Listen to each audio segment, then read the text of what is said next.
토요일에 앰버는 반샌드 노블에서 데프니를 만나 길 건너 작은 카페로 점심을 먹으러 갔다.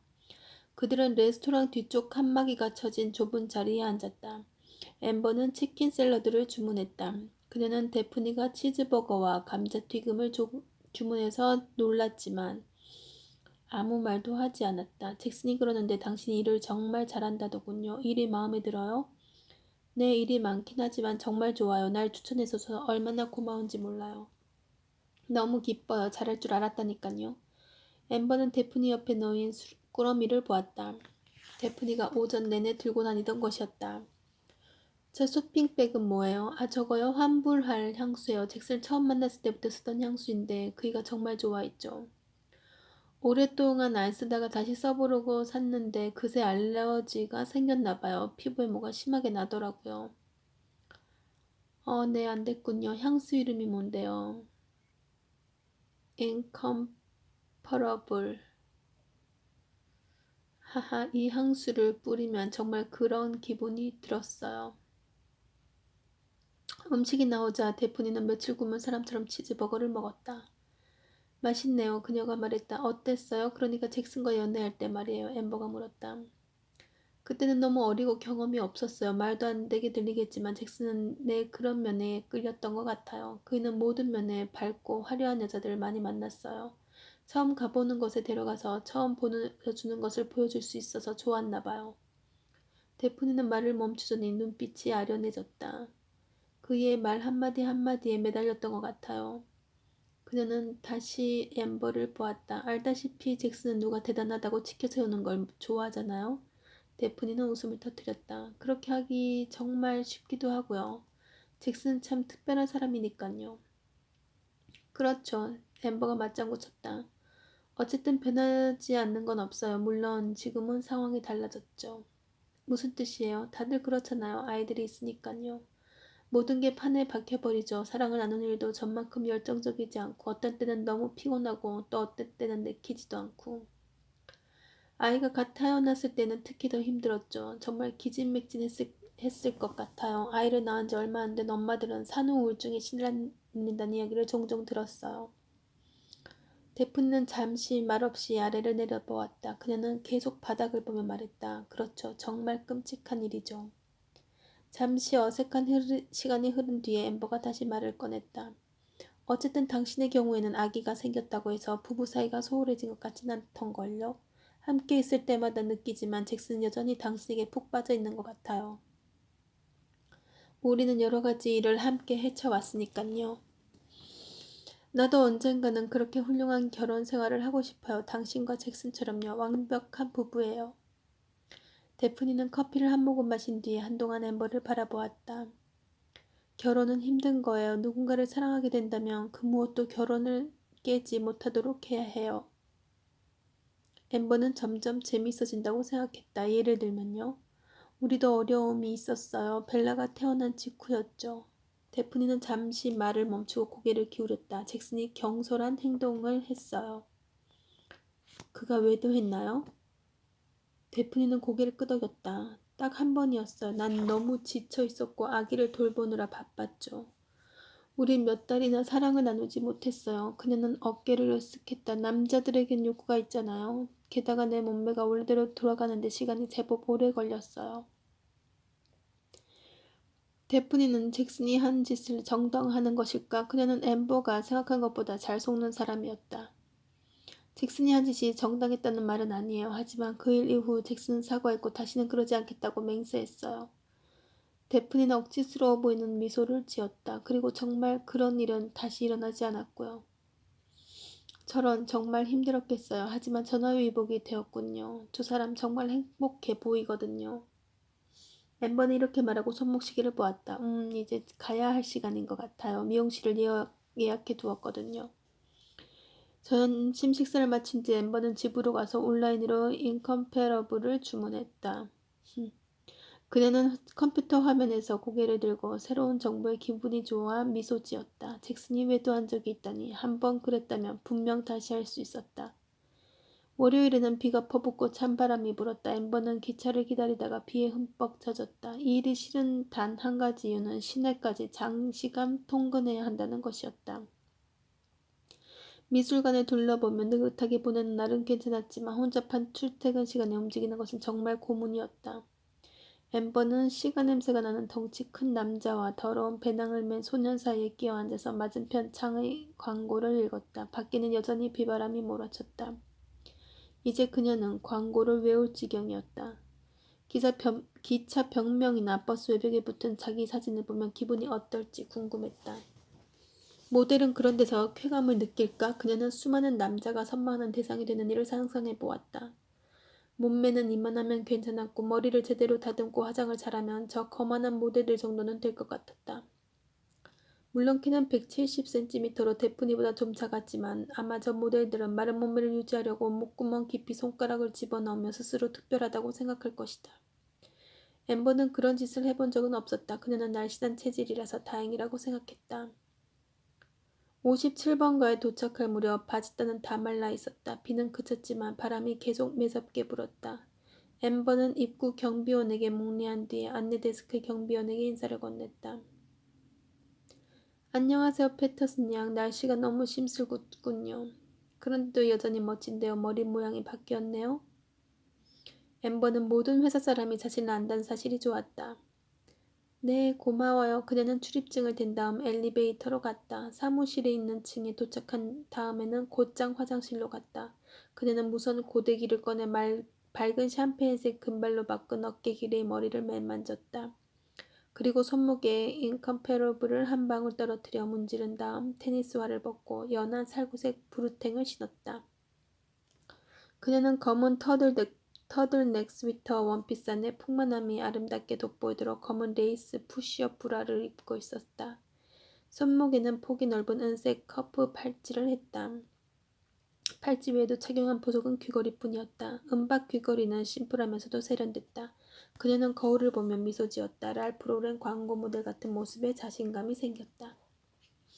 사무실로 들어가면서 확인해보니 잭슨의 사무실은 문이 닫힌 듯 불이 꺼져 있었다. 엠버는 언제나 잭슨보다 일찍 도착해야 한다고 생각했지만 잭슨이 늘 그녀를 이겼다. 오늘 같은 경우는 드물었다. 이메일에 회신하고 시계를 보니 8시 30분이었다.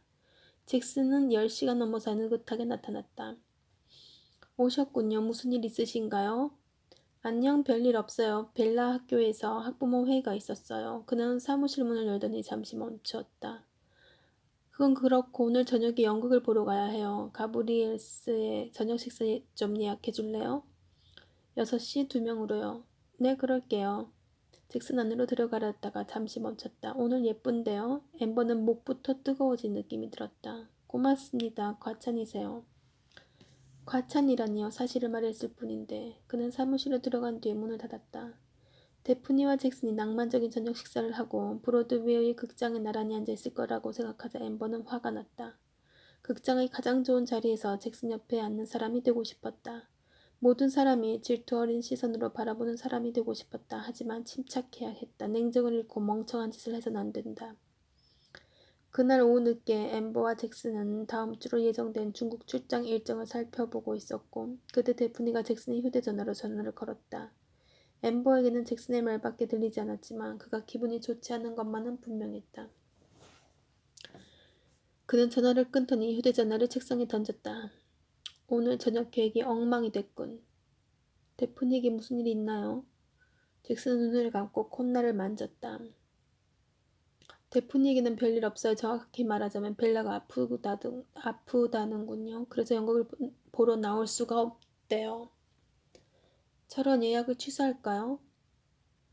잭슨은 잠시 생각하더니 엠버를 유심히 뜯어보았다. 혹시 저녁 식사나 연극에 관심 있어요? 엠버는 가슴이 철렁했다. 하늘에서 내린 선물처럼 기회가 이렇게 쉽게 그녀 무릎에 떨어지다니. 그럼요. 브로드웨이 연극은 본 적이 없는걸요. 그녀는 잭슨이 순진무구하고 뭐든 처음 해보는 사람을 좋아한다는 사실을 잊지 않았다. 잘됐군. 햄릿 입장권은 구하기도 힘들고 공연 기간도 짧아서 꼭 보고 싶었는데 말이에요. 5시 30분까지 일을 끝낸 다음 택시를 타고 레스토랑에 갑시다. 6시로 예약했죠? 네. 좋아요. 일단 다시 일합시다. 엠버는 자리로 돌아와 데프니에게 전화했다. 그녀는 신호가 한 번 울리고 전화를 받았다. 데프니 엠버예요. 잭슨에게 들었는데 벨라가 아프다면서요. 심각하지 않았으면 좋겠어요. 심하진 않은 것 같아요. 코를 좀 훌쩍거리고 미열이 있어요. 계속 엄마만 찾기도 하고 떼어놓고 나가고 싶지도 않고요. 그럼요, 이해해요. 엠버는 잠시 머뭇거렸다. 잭슨이 저녁에 당신 대신 같이 가자고 하더라고요. 이야기해야 할 것 같아서요. 그래도 괜찮은 거죠? 당연히 괜찮죠. 좋은 생각인 것 같은데요. 즐거운 시간 보내세요. 알았어요. 고마워요, 데프니. 벨라가 어서 낫기를 바랄게요. 엠버는 그 성가신 꼬맹이가 처음으로 고마웠다. 그들은 5시 30분 정각의 사무실에서 나왔다. 택시에서 잭슨 옆자리에 앉은 엠버는 극도로 흥분했다. 지금껏 경험했던 그 어떤 희열보다 강렬했다. 레스토랑에 들어선 그들은 주변 사람들의 감탄 어린 시선으로 바라보자 기뻤다. 엠버는 자신이 예쁘다는 사실을 알았고 자기 등에 손을 대고 있는 이 남자는 레스토랑에서 가장 부유한 사람이었다. 그들은 우아한 레스토랑의 조용한 자리에 앉았다. 촛불빛이 그들을 감쌌다. 와, 이런 레스토랑은 처음이에요. 데프니와 사귀기 시작했을 때 처음 데리고 온 곳이에요. 엠버는 데프니 이야기는 정말 하고 싶지 않았지만 잭슨이 계속 이야기를 꺼내면 자기에게 유리한 쪽으로 끌어가는 수밖에 없었다. 데프니가 연애 시절 이야기를 자주 했어요. 그때는 모든 것이 달랐다면서요. 잭슨은 기대에 앉아 미소 지었다. 달랐다고요? 맞아요. 그때는 달랐죠. 사랑에 빠질 때의 기쁨과 견줄 수 있는 건 없어요. 게다가 난 단단히 빠졌죠. 그건 확실해요. 데프니 같은 여자는 처음이었어요. 잭슨은 와인을 한 모금 마시고 또 한 모금 마셨다. 엠버는 그의 고운 손을 보며 감탄했다. 둘은 정말 천생연분 같아요. 엠버는 정말이지. 간신히 이 말을 뱉어냈다.